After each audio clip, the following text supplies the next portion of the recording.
नमस्कार, जोहार झारखंड। YouTube के इस चैनल में आप सबका स्वागत है और आपसे निवेदन है कि चैनल को सब्सक्राइब करें ताकि आने वाले सारे वीडियो आप तक पहुंचता रहे। झारखंड के 81 में से एक और सामान्य सीट कोडरमा विधानसभा क्षेत्र जो कि कोडरमा जिले के अंतर्गत आता है और ये कोडरमा संसदीय सीट के अंतर्गत आने वाले 6 विधानसभा क्षेत्रों में से एक लगभग 20 से 25 साल तक ये आरजेडी के कब्जा में रहा। उसके बाद 2014 में यहाँ से नीरा यादव ने कमल खिलाया। उसके बाद 2019 में भी नीरा यादव ने दोबारा यहां से कमल खिलाया। 2014 में आरजेडी के विधायक के तौर पर अन्नपूर्णा देवी चुनाव हार गई और उसी हार के बाद वो बीजेपी ज्वाइन कर ली और उसके बाद उनको 19 में लोकसभा उम्मीदवार के तौर पर उतारा गया और उनको एक शानदार जीत मिली। उनको एक और यहाँ पर जाना माना चेहरा है शालिनी गुप्ता, जिला परिषद के चेयरमैन रह चुकी है, डोमचांच क्षेत्र से आती है और उनका भी एक अच्छा खासा क्रेज है और वो भी यहाँ से चुनाव लड़ती आई है। हालांकि वो हमेशा अपनी पार्टी बदलती रही है। पहले वो झाविमो में थी, उसके बाद वो बीजेपी में भी गई, लेकिन बीजेपी में उनका पत्ता कट गया क्योंकि नीरा यादव को टिकट मिलने के कारण वो पिछला चुनाव आजसू के टिकट पर लड़ी थी और फिलहाल अभी तक वो आजसू की ही सदस्य है। यहाँ पर जो मुकाबला होगा वो त्रिकोणीय होगा। एक तरफ आरजेडी के उम्मीदवार होंगे क्योंकि यह सीट गठबंधन के तहत आरजेडी को ही जाने वाला है और यहाँ से आरजेडी के उम्मीदवार हो सकते हैं सुभाष यादव। एनडीए गठबंधन के तरफ से नीरा यादव जो कि लगातार 2 बार से यहाँ जीतती आ रही है। तीसरे उम्मीदवार के तौर पर जो शालिनी गुप्ता है वो किस पार्टी से होंगी ये देखना दिलचस्प होगा। अभी फिलहाल वो आजसू में है।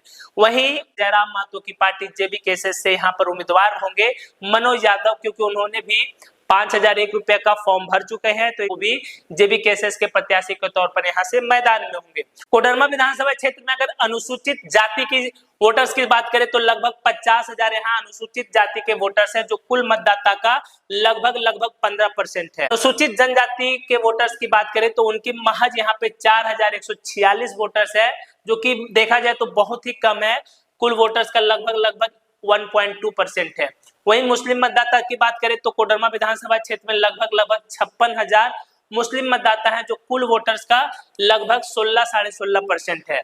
अगर कुल वोटर्स की बात करिए तो कोडरमा विधानसभा क्षेत्र में 3,40,000 के आसपास कुल वोटर्स हैं। 2005 में यहाँ अन्नपूर्णा देवी चुनाव जीती थी, हालांकि 2000 में भी वही चुनाव जीती, उससे पहले भी वही चुनाव जीती और उससे पहले उनके पति स्वर्गीय रमेश प्रसाद यादव यहाँ का प्रतिनिधित्व करते थे।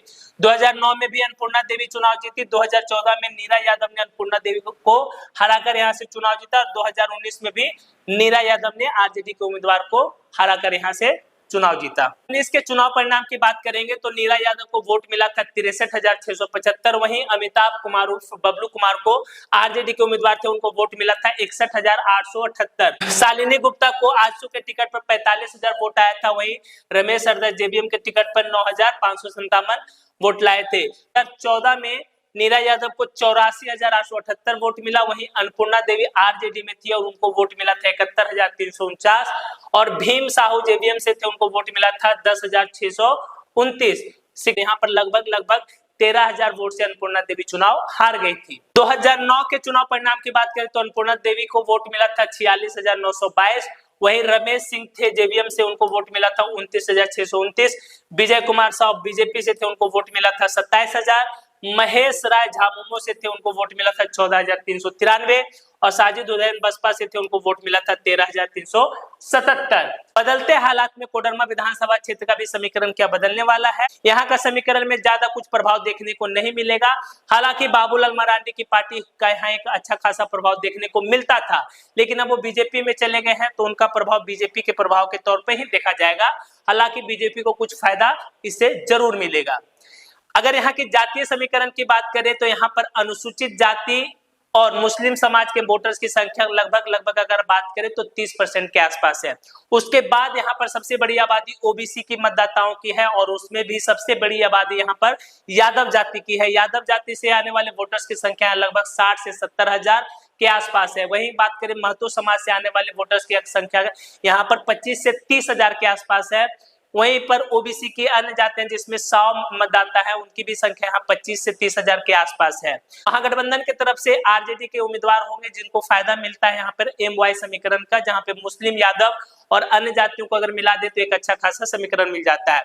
वहीं बीजेपी अगर यहाँ से यादव उम्मीदवार देती है तो उनको भी फायदा मिलता है, क्योंकि बीजेपी का अपना एक कोर वोटर्स है और उसमें यादव वोटर प्लस हो जाने से लगातार 2 बार से वो चुनाव जीत रहे हैं। अगर जयराम महतो की पार्टी की बात करें तो उनके उम्मीदवार होंगे मनोज यादव, तो कितना प्रभाव छोड़ पाते हैं वो देखने वाली बात होगी। हालांकि लोकसभा चुनाव भी वो लड़ चुके हैं और वो ऐसा कुछ खास प्रदर्शन नहीं कर पाए। वहीं बात करें एक महत्वपूर्ण उम्मीदवार शालिनी गुप्ता, तो क्या शालिनी गुप्ता फिर से चुनावी मैदान में होगी, और होगी तो किस पार्टी से होगी, क्योंकि आजसू जिस पार्टी में वो है उनका गठबंधन अगर बीजेपी के साथ हो जाता है तो फिर शालिनी गुप्ता क्या करेगी ये देखना अहम होगा। बाकी आपको क्या लगता है अपनी प्रतिक्रिया कमेंट बॉक्स में जरूर दें।